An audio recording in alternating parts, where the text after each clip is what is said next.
ನಿನ್ನ ಅವತ್ತಿ ಮನೇಲಿ ನೋಡ್ದಾಗ್ಲೇ ಭಯ ಪಟ್ಟೆ ಕಣೆ. ಇಂಥದ್ದೇನೋ ಮಾಡ್ತಿದ್ಯಾ ಅಂತ.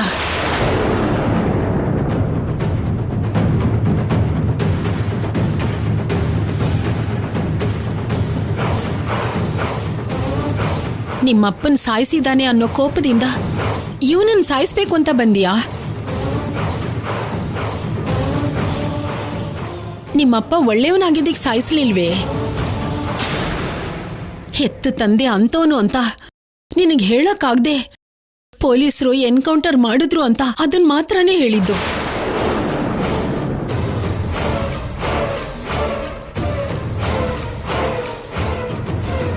ನಿಜಕ್ಕೂ ನಿನ್ ತಂದೆ ವಯಸ್ಸಿನ ಹೆಣ್ಮಕ್ಕಳನ್ನ ಬಾಂಬೆ ಕರ್ಕೊಂಡು ಹೋಗಿ ಮಾರ್ತಿದ್ರು.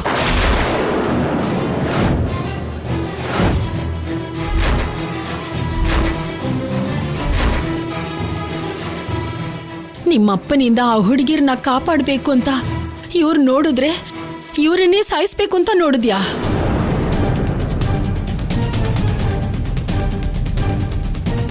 ಆತ್ಮರಕ್ಷಣೆಗೋಸ್ಕರ ಇವರು ನಿಮ್ಮಪ್ಪನಿಗೆ ಶೂಟ್ ಮಾಡಿದ್ರು.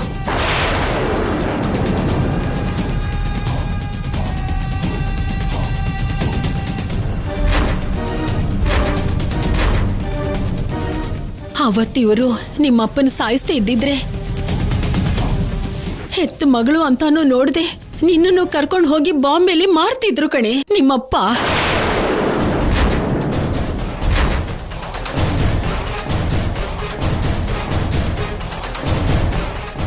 ಅಷ್ಟು ಕೆಟ್ಟವನವನು.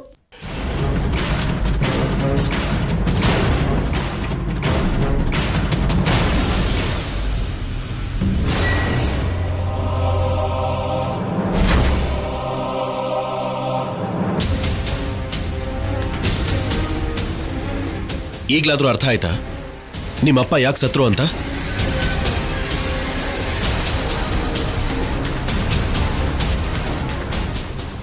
ನನ್ ಕ್ಷಮಿಸಿ. ನಮ್ಮಪ್ಪ ಅಷ್ಟು ಕೆಟ್ಟವನು ಅಂತ ಗೊತ್ತಿಲ್ಲದೆ ಅಪ್ಪನ್ ಸಾಯಿಸಿರೋ ನಿಮ್ಮನ್ನ ಸಾಯಿಸ್ಬೇಕು ಅಂತ ನಿಮ್ಮನೆಗ್ ಬಂದೆ.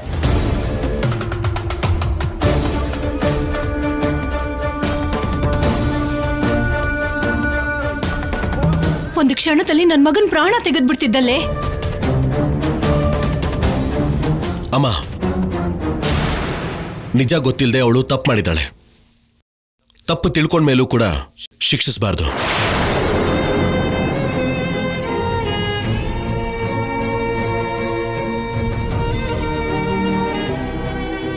ಇದು ನನ್ನ ಮೊಮ್ಮಗನ ಒಳ್ಳೆ ಮನಸ್ಸು. ನೀನು ಪ್ರಾಣ ತೆಗಿಬೇಕು ಅಂತ ನೋಡಿದ್ರು ದೊಡ್ಡ ಮನಸ್ಸಿಂದ ನಿನ್ನ ಕ್ಷಮಿಸ್ತಿದ್ದಾನೆ. ಇಲ್ಲ, ನಾನು ಮಾಡಿರೋ ಪಾಪಕ್ಕೆ ನನ್ ಕ್ಷಮಿಸ್ಬೇಡಿ. ನನಗೆ ಶಿಕ್ಷೆ ಆಗೋ ಹಾಗೆ ಮಾಡಿ ನನಗೆ ಅರೆಸ್ಟ್ ಮಾಡಿ. ಕಲಾವತಿ, ನಿಮ್ಮಮ್ಮಂಗೆ ಆಧಾರವಾಗಿರೋದು ನೀನೇ ಅಂತ ಅರ್ಥ ಆಗ್ತಿದೆ. ನೀನು ಜೈಲಿಗೆ ಹೋದ್ರೆ ನಿಮ್ಮಮ್ಮನ ಗತಿ ಏನಾಗುತ್ತೆ ಅಂತ ಯೋಚನೆ ಮಾಡಿದ್ಯಾ? ಅದಕ್ಕೆ ಆವೇಶದಲ್ಲಿ ಯಾವುದೇ ನಿರ್ಧಾರ ತಗೋಬಾರ್ದು ಅನ್ನೋದು. ಇವತ್ತಿಂದನಾದ್ರೂ ನಿಮ್ಮಮ್ಮನ್ನ ಚೆನ್ನಾಗಿ ನೋಡ್ಕೊ.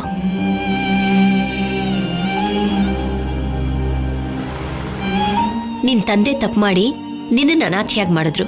ಈಗ ನೀನ್ ತಪ್ಪು ಮಾಡಿ ನಿನ್ನ ತಾಯಿನ ಅನಾಥಿಯಾಗಿ ಮಾಡ್ತಾ ಇದೆಯಲ್ಲ.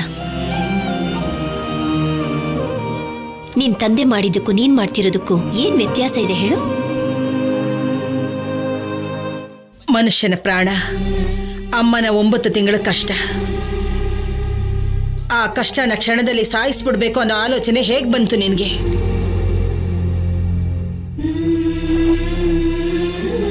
ನಿಮ್ಮಂತ ಒಳ್ಳೆ ವ್ಯಕ್ತಿಗಳಿಗೆ ನೋವು ಕೊಟ್ಟೆ, ನನ್ ಕ್ಷಮಿಸಿ. ಇನ್ಯಾವತ್ತೂ ಈ ತರ ತಪ್ಪು ಮಾಡಲ್ಲ. ನಮ್ಮಮ್ಮನ ಹುಷಾರಾಗಿ ನೋಡ್ಕೊಳ್ತೀನಿ. ಮಾಡಿರೋ ಘನ ಕಾರ್ಯ ಸಾಕು. ನಡಿ ನಡಿ. ಇರಮ್ಮ,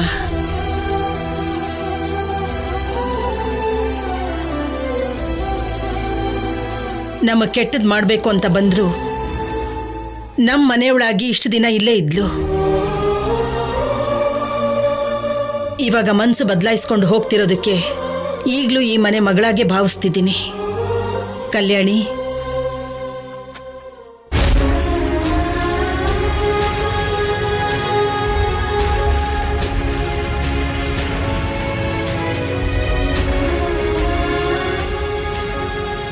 ತಗೋ.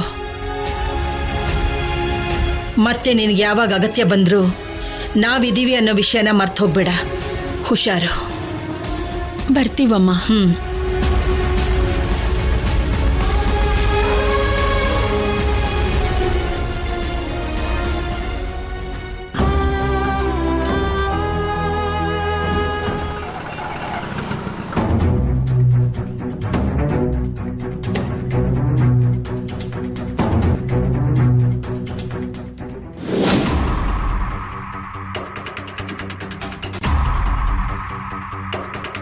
ಏನ್ ಸ್ಯಾಮ್, ಅಮ್ಮ ಏನು ಹಾಡ್ ಹಗ್ಲೆ ಬಾಗ್ಲು ಹಾಕೊಂಡಿದ್ದಾಳೆ?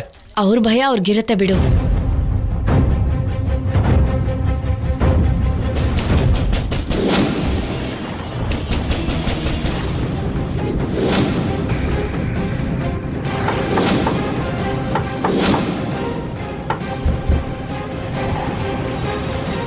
ನನ್ನನ್ನು ಹುಡ್ಕೊಂಡು ಇಲ್ಲಿವರೆಗೂ ಯಾರು ಬರ್ತಾರೆ?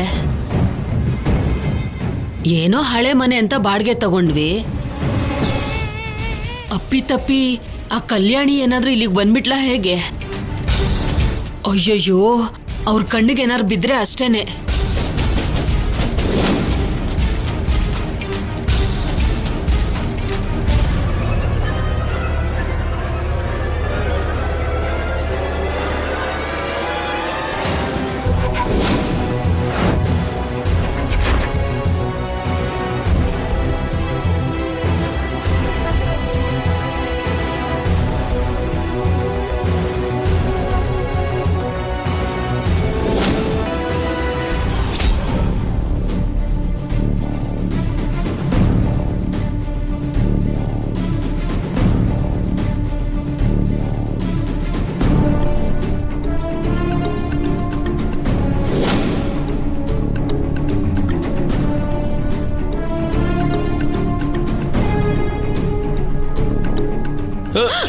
ಅಮ್ಮ,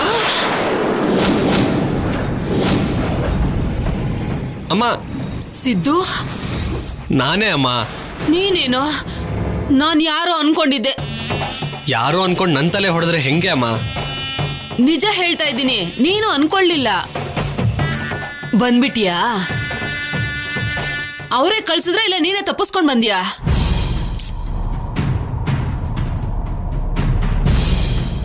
ಅವನೇನ್ ಬರ್ಲಿಲ್ಲ, ನಾನೇ ಬಿಡ್ಸ್ಕೊಂಡ್ ಕರ್ಕೊಂಡ್ ಬಂದಿದ್ದು.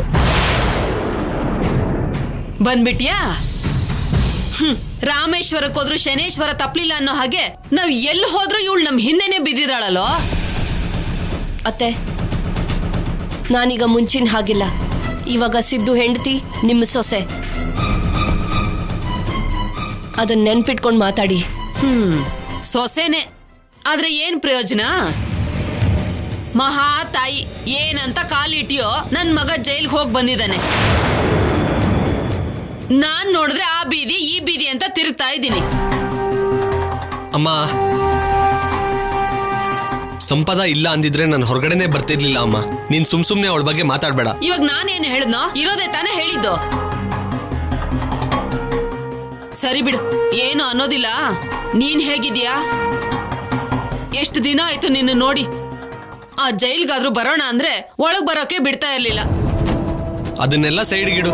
ಆ ಜೈಲೂಟ ತಿಂದು ತಿಂದು ಸಾಕಾಗೋಗಿದೆ. ನಿನ್ ಕೈಯಾರೆ ಏನಾದ್ರೂ ಚೆನ್ನಾಗಿ ಮಾಡ್ಕೊಡಮ್ಮ ಪ್ಲೀಸ್. ಹೌದಲ್ವಾ? ಹೊಟ್ಟೆ ತುಂಬಾ ಊಟ ಮಾಡಿ ಎಷ್ಟು ದಿನ ಆಯ್ತೋ ಏನೋ. ಹೋಗು. ಇರು, ನಾನು ಊಟ ತಗೊಂಡ್ ಬರ್ತೀನಿ.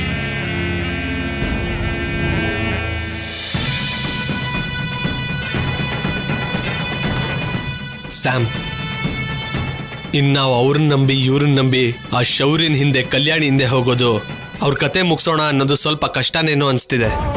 ನನಗೂ ಹಾಗೆ ಅನ್ನಿಸ್ತಿದೆ. ಹಾಗಂತ ಅವರನ್ನ ಸುಮ್ಮನೆ ಬಿಡೋಕ್ಕಾಗಲ್ಲ ಅಲ್ವಾ ಸಿದ್ದು? ಅಷ್ಟಕ್ಕೂ ಕದ್ದು ಮುಚ್ಚಿ ಮುಗಿಸ್ಬೇಕಾಗಿರೋ ಅಗತ್ಯ ಏನಿದೆ ಸ್ಯಾಮ್? ನೇರವಾಗಿ ಹೋದ್ರೆ? ಏನ್ ಸಿದ್ದು, ಏನ್ ಮಾತಾಡ್ತಿದ್ಯಾ ಅಂತ ಅರ್ಥ ಆಗ್ತಿದ್ಯಾ? ಅವ್ರ ಎದುರಿಗೆ ಹೋಗ್ತೀಯಾ? ಅವ್ರ ಮುಂದೆ ಹೋಗಿದ್ ನೆಕ್ಸ್ಟ್ ಮಿನಿಟ್ ಏನಾಗುತ್ತೆ ಗೊತ್ತಾ?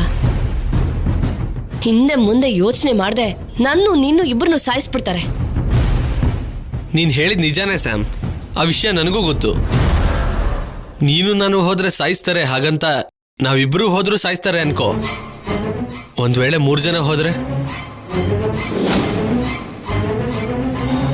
3 ಜನ ಎಲ್ಲಿಗೋ ಹೋಗೋದು? ನಿಮ್ ಜೊತೆ ನನ್ನೂ ಕರ್ಕೊಂಡು ಹೋಗ್ಬೇಕು ಅಂತನಾ? ಯಾಕೆ ಅವ್ರ ಕೈಯಿಂದ ನನ್ನೂ ಸಾಯಿಸ್ಬೇಕು ಅಂತನಾ? ಏ ಸಿದ್ದು, ನಿಮ್ಮಿಬ್ರು ಆಯಸ್ಸು ಅವ್ರ ಕೈಯಲ್ಲೇ ಇದೆ. ಹೇಗೂ ಸಾಯ್ತೀವಲ್ಲ ಅಂತ ನಿಮ್ ಜೊತೆಗೆ ನನ್ನನ್ನು ಕರ್ಕೊಂಡು ಹೋಗ್ಬೇಕು ಅಂತ ಅನ್ಕೊಂಡಿದ್ದೀರಾ ಏನೋ? ಆರಾಮಾಗಿ ಅವ್ರ ಕಣ್ಣಿಗೆ ಬೀಳ್ದೇ ಇರೋ ಹಾಗಿದ್ರೆ ನೀವು ಬದುಕ್ತೀರಾ, ನಾನು ಬದುಕ್ತೀನಿ. ಇಲ್ಲ ನಾವು ಹೋಗ್ತೀವಿ ಅಂದ್ರೆ ನೀವು ಹೋಗಿ, ನಾನ್ ಬರೋದಿಲ್ಲ. ನೀನಷ್ಟು ಭಯ ಪಡ್ಬೇಕಾಗಿರೋ ಅಗತ್ಯ ಇಲ್ಲಮ್ಮ. ನನ್ನ ತಂಟೆಗೆ ಬರಲ್ಲ, ನಿನ್ ತಂಟೆಗಂತೂ ಬರೋದೇ ಇಲ್ಲ. ಹೌದಾ? ಯಾಕೆ ಬರೋದಿಲ್ಲ? ನಿಮ್ಮ ಅಮ್ಮ ಅಲ್ವಾ, ನನ್ನನ್ನೇನು ಸುಮ್ಮನೆ ಬಿಟ್ಬಿಡ್ತಾರ ಏನೋ? ಕೈ ಸಿಕ್ಕಿದ್ರೆ ನನ್ನ ಚರ್ಮ ಸುಲಿದ್ ಬಿಡ್ತಾರೆ. ನನ್ನ ಲೆಕ್ಕ ನನಗಿದೆ ಅಮ್ಮ. ನೀನೇನು ಮಾತಾಡ್ದೇನೆ ಹೋಗಿ ಅಡ್ಗೆ ಕೆಲಸ ನೋಡ್ತೀಯಾ ಪ್ಲೀಸ್? ನೋಡು, ಈಗಲೇ ಹೇಳ್ತಾ ಇದ್ದೀನಿ, ನಿಮ್ ಜೊತೆ ಎಲ್ಲ ನಾನು ಬರೋದಿಲ್ಲ, ನನ್ನ ಕೈಲಾಗಲ್ಲ. ನೀನ್ ಬರ್ಬೇಕು ಅಂತ ನಾನು ಏನಾದ್ರೂ ಹೇಳ್ದ್ನಾ ಅಮ್ಮ? ನೀನ್ ಬರ್ಬೇಕಾಗಿರೋ ಅಗತ್ಯ ಏನಿಲ್ಲ. ಹಾಗಾದ್ರೆ ಆ 3ನೇ ವ್ಯಕ್ತಿ ಯಾರೋ? 3 ಜನ ಹೋಗೋಣ ಅಂದೆ. ಯಾರು ಏನು ಅನ್ನೋದು ಇಲ್ಲಲ್ಲ, ಅಲ್ಲಿಗೆ ಹೋದ್ಮೇಲೆ ಗೊತ್ತಾಗುತ್ತೆ. ಇಲ್ಲೇ ಹೇಳ್ದೆ ಅಲ್ಲೋದ್ಮೇಲೆ ಏನೋ ಗೊತ್ತಾಗುತ್ತೆ? ಎಲ್ಲ ಮೊದ್ಲೇನೆ ಹೇಳಿದ್ರೆ ಹೇಗಮ್ಮ? ಕೆಲವೊಂದನ್ನ ಹೇಳ್ದೇನೆ ತಿಳ್ಕೊಂಡ್ರೇನೆ ಒಳ್ಳೇದು. ಅದೇ ಸಿದ್ದು, ಆ 3ನೇ ವ್ಯಕ್ತಿ ಯಾರು ಅನ್ನೋದು ನನಗೂ ಕೂಡ ಅರ್ಥ ಆಗ್ತಿಲ್ಲ.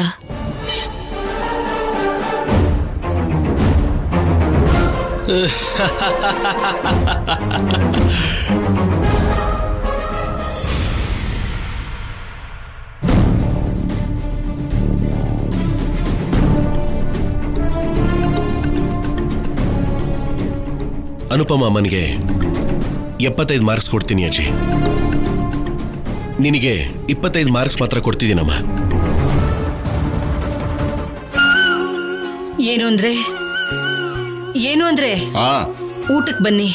ಬರ್ತಿದ್ದೀನಿ ಪಾರ್ವತಿ, ಎಲ್ರನ್ನೂ ಕರಿ. ದಮಯಂತಿಯಲ್ಲಿ ಶಿವರಾಮ್, ದಮಯಂತಿ ಬಂದಿಲ್ಲ. ಅಧಿಕಾರ ಬೇಕು ಅಂದ್ಲು, ಕೊಡ್ಲಿಲ್ಲ ಅಲ್ವಾ? ಬೇಜಾರು ಮಾಡ್ಕೊಂಡಿದ್ದಾಳೆ. ಪರೀಕ್ಷೆ ಇಟ್ವಿ, ಅನುಪಮ ಗೆದ್ಲು. ಆಗಿರೋದ್ರ ಬಗ್ಗೆ ಬೇಜಾರು ಯಾಕೆ? ಪಲ್ಲವಿ ಅತ್ತೆ, ಹೋಗಿ ನಿಮ್ಮ ಅತ್ತಿಗೆನ ಕರ್ಕೊಂಡ್ ಬಾ. ನಾನೇ ಹೋಗಿ ಕರ್ಕೊಂಡು ಬರ್ತೀನಮ್ಮ.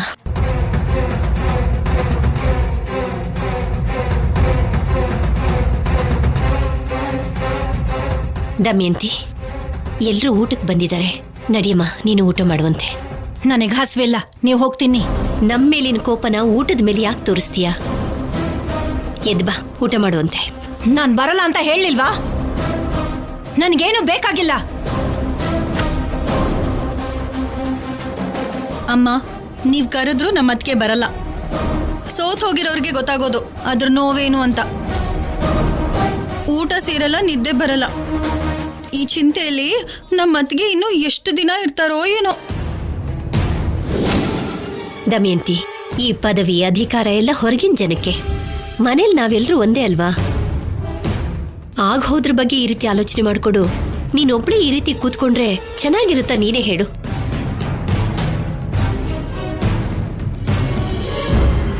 ನನ್ ಮನ್ಸು ಸರಿ ಇಲ್ಲ, ನನ್ನ ಬಿಟ್ಬಿಡು. ಯಾಕೆ ಸರಿ ಇಲ್ಲ? ಏನಾಯ್ತು ಅಂತ? ನೀನ್ ಪದವಿ ಬೇಕು ಅಂತ ಆಸೆ ಪಟ್ಟೆ, ಆದ್ರದು ಸಿಗ್ಲಿಲ್ಲ. ಬಿಟ್ಟಾಕಮ್ಮ, ಅದ್ರಲ್ಲೆಲ್ಲ ಏನಿದೆ ಹೇಳು? ಆದ್ರೂ ಏನ್ ಪ್ರಯೋಜನ? ಇವಾಗ ಅಧ್ಯಕ್ಷ ಪದವಿ ನಿಮ್ದೇ ಅಲ್ವಮ್ಮ? ಅಂದ್ರೆ ಅಮ್ಮ, ಅದು ನನ್ ಮಾತಲ್ಲ, ಅತ್ತಿಗೆ ಮಾತುಗಳು. ಏನಮ್ಮ, ಬರಲ್ಲ ಅಂತಿದ್ದಾಳ? ಹೇಳ್ದೆ ಅಲ್ವಾ ಅವಳು ಬರಲ್ಲ ಅಂತ. ಅವಳಿಗೆ ಹಸುವಾದ್ರೆ ಅವಳೇ ಬಂದು ತಿಂತಾಳೆ ಬಿಡು. ನಿವಾಮ ಅಷ್ಟೇ. ನಾನಂದ್ರೆ ನನ್ ಮಗನ್ಗೂ ಲೆಕ್ಕಕ್ಕಿಲ್ಲ, ಕಟ್ಕೊಂಡಿರೋ ಗಂಡನ್ಗೂ ಲೆಕ್ಕಕ್ಕಿಲ್ಲ, ಇನ್ನು ಹೆತ್ತ ತಾಯಿಗೂ ಲೆಕ್ಕಕ್ಕಿಲ್ಲ. ತವ್ರ ಮನೇಲೆ ಉಳ್ಕೊಂಡಿದೀನಿ ಅಂತ ಈ ಮನೇಲಿ ನನ್ಗೇನ್ ಬೆಲೆ ಸಿಕ್ಕಿದೆ? ಹೆಸರಿಗೆ ಮಾತ್ರ ಈ ಮನೆ ಹೆಣ್ಮಗಳು, ಅಧಿಕಾರ ಪೂರ್ತಿ ಇವಳ್ದೆ. ಅಮ್ಮ, ಇವಾಗ ಏನು ಕಮ್ಮಿ ಆಯ್ತು ಅಂತ ಬೇಜಾರು ಮಾಡ್ಕೋತಾ ಇದೆಯಾ? ಆಸ್ತಿ ಇಲ್ವಾ? ಈ ಮನೇಲಿ ಅರ್ಧ ಭಾಗ ನಿಂದೆ ಅಲ್ವಾ? ಈಗಿರೋದ್ರಲ್ಲಿ ಹಾಯಾಗಿದ್ಯಾ? ಅಷ್ಟೆಲ್ಲ ಬಿಟ್ಟು ಏನು ಇಲ್ದೇ ಇರೋ ಹಾಗೆ ಯಾಕೆ ಹಾಗೆ ಮಾತಾಡ್ತಿದ್ಯಾ? ಏನೋ ಏನೋ ಇರೋದು? ಆಸ್ತಿಲಿ ಅರ್ಧ ನಮ್ದು, ಅದು ನಮ್ ದುಡ್ಡಲ್ಲಿ ನಮ್ಮಮ್ಮ ಕೊಂಡ್ಕೊಂಡಿರೋದು. ಆದ್ರೆ ತಲೆ ತಲಾಂತರದಿಂದ ಬಂದಿರೋ ಆಸ್ತಿ ಯಾರಿಗೆ ಸಿಕ್ಕಿದೆ?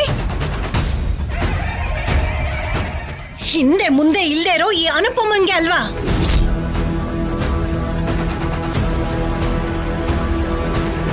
ಮನೇಲಿ ದೊಡ್ಡಸ್ತಿಗೆನೂ ಇವಳ್ದೆ, ಊರಲ್ಲಿ ದೊಡ್ಡಸ್ತಿಗೆನೂ ಇವಳ್ದೆ. ನಾನು ಮಾತ್ರ ಎಲ್ಲದಕ್ಕೂ ತಲೆ ತಗ್ಗಿಸ್ಕೊಂಡು ಹೋಗ್ಬೇಕು, ತಲೆ ಬಗ್ಗಿಸ್ಕೊಂಡು ಹೋಗ್ಬೇಕು. ಅಮ್ಮ, ಸುಮ್ನೆ ಕಲ್ಯಾಣಿಗೋ ಅನುಪಮಾಮನ್ಗೋ ಏನೋ ಒಂದಂದೇ ಸುಮ್ನಿರಲ್ವಲ್ಲ ನೀನು? ನೀನ್ ಅವ್ರ ಬಗ್ಗೆ ಎಷ್ಟು ಕಡಿಮೆ ಮಾತಾಡ್ತೀಯೋ ಆಗ ನಿನ್ ಗೌರವ ಈ ಮನೇಲಿ ಇನ್ನೂ ಹೆಚ್ಚಾಗುತ್ತಮ್ಮ. ಆಗ ನಿನ್ ಬಗ್ಗೆ ಯಾಕೆ ಮಾತಾಡ್ತಾರೆ ಹೇಳು? ಮಾತಾಡ್ತಾರೆ ಕಣೋ, ಎಲ್ರೂ ಮಾತಾಡೋರೆ. ನನ್ನ ಮಾತನ್ನ ಕೇಳೋರು ಮಾತ್ರ ಯಾರೂ ಇಲ್ಲ. ಅಮ್ಮ, ನಮ್ಮಮ್ಮನ ಮಾತುಗಳಿಗೆ ನೀವೇನು ತಲೆ ಕೆಡಿಸ್ಕೋಬೇಡಿ. ನೀವು ಗೆದ್ದಿದ್ದೀರಾ ಅನ್ನೋ ನೋವಲ್ಲಿದ್ದಾರೆ. ಅಮ್ಮನ ಬಗ್ಗೆ ನಿಮಗೆ ಗೊತ್ತೇ ಇದೆಯಲ್ವಾ? ಸ್ವಲ್ಪ ಹೊತ್ತು ಬೇಜಾರು ಮಾಡ್ಕೊಂಡಿರ್ತಾರೆ, ಆಮೇಲೆ ಸರಿ ಹೋಗ್ತಾರೆ. ಹೌದಮ್ಮ, ಅಧಿಕಾರ ತಂದೆ ಅಂತ ಪಾಪ ತುಂಬಾ ಆಸೆ ಪಟ್ಕೊಂಡಿದ್ಲು. ನೋಡ್ದೆ ಅಲ್ವಾ, ಕೂತ್ಕೊಳ್ಳೋದಕ್ಕೆ ಕುರ್ಚಿ ಕೂಡ ತರಿಸ್ಕೊಂಡಿದ್ಲು. ನಾಯಕಿಯಾಗಿ ಪ್ರಮಾಣ ಸ್ವೀಕಾರ ಹೇಗ್ ಮಾಡ್ಬೇಕಂತ ಪ್ರಾಕ್ಟೀಸ್ ಕೂಡ ಮಾಡಿದ್ಲು. ಅಷ್ಟು ಕನ್ಸ್ಕೊಂಡಾಗ ಆ ಕನ್ಸೆಲ್ಲ ಒಂದೇ ಸಲ ಹಾಳಾಗಿದ್ದಕ್ಕೆ ತಡ್ಕೊಳ್ಳೋದು ಸ್ವಲ್ಪ ಕಷ್ಟನೇ. 2 ದಿನ ಆದ್ಮೇಲೆ ಅದೇ ಅಭ್ಯಾಸ ಆಗೋಗುತ್ತೆ. ನೀವೇನು ಬೇಜಾರು ಮಾಡ್ಕೋಬೇಡಿ, ನೀವು ನಡೀರಿ, ಅವಳು ಬರ್ತಾಳೆ.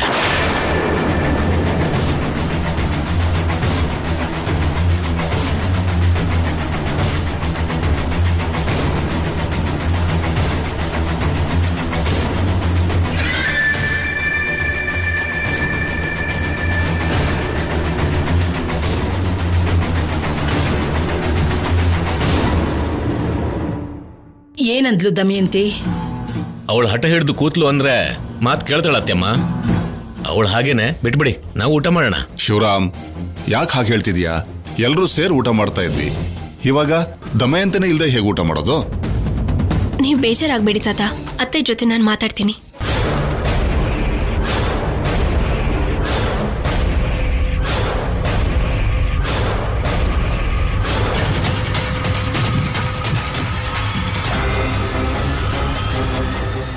ಅತ್ತೆ, ಅಮ್ಮ ಗೆದ್ದಿರೋದಕ್ಕೆ ನಿಮ್ಗೆ ಕೋಪ ಬಂದಿರ್ಬೋದು.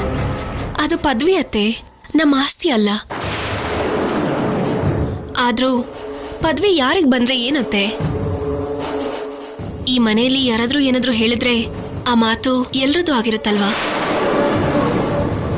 ಹೆಸರಿಗೆ ನಮ್ಮಮ್ಮ ಅಧ್ಯಕ್ಷೆ ಆಗಿದ್ರು ಕೂಡ ಇದನ್ನ ಹೀಗಲ್ಲ ಆ ಥರ ಮಾಡ್ಬೇಕು ಅಂತ ನೀವ್ ಹೇಳಿದ್ರೆ ನಮ್ಮಮ್ಮ ಕೇಳಲ್ಲ ಅಂತಾರ? ಯಾವತ್ತಾದ್ರೂ ನಮ್ಮಮ್ಮ ನಿಮ್ಮನ್ನ ಹೊರಗಿನವ್ರ ತರ ಶತ್ರು ತರ ನೋಡಿದಾರ? ಸರಿ, ಈ ಸಲ ಏನೋ ಅಮ್ಮ ಗೆದ್ದಿದ್ದಾರೆ, ಮುಂದಿನ ಸಲಕ್ ನೀವ್ ಗೆಲ್ತೀರಾ? ಅಷ್ಟ ಅನುಮಾನ ಇದ್ರೆ ಅಮ್ಮ ನಿಮ್ ದಾರಿಗೆ ಅಡ್ಡ ಬರೋದಿಲ್ಲ. ನಮ್ಮೇಲ್ ಕೋಪ ಇದ್ರೆ ನಮ್ಮನ್ ಬೈರಿ, ಹೊಡಿರಿ. ಅದನ್ ಬಿಟ್ಟು ಅನ್ನದ ಮೇಲೆ ಕೋಪ ತೋರಿಸ್ಬೇಡಿ ಅತ್ತೆ. ನಾವು ಚಿಕ್ಕವರು, ನಮಗ್ ನೀವ್ ಹೇಳ್ಬೇಕೆ ಹೊರತು ನಮ್ಮ ಹತ್ರ ಹೇಳಿಸ್ಕೋಬಾರ್ದು. ದಮ್ಮು, ನಿನ್ ಮುಖಕ್ಕೆ ಬೇಜಾರು ಸ್ವಲ್ಪನೂ ಚೆನ್ನಾಗಿರಲ್ಲ. ಒಂದ್ಸಲ ಈ ಕಡೆ ತಿರುಗು.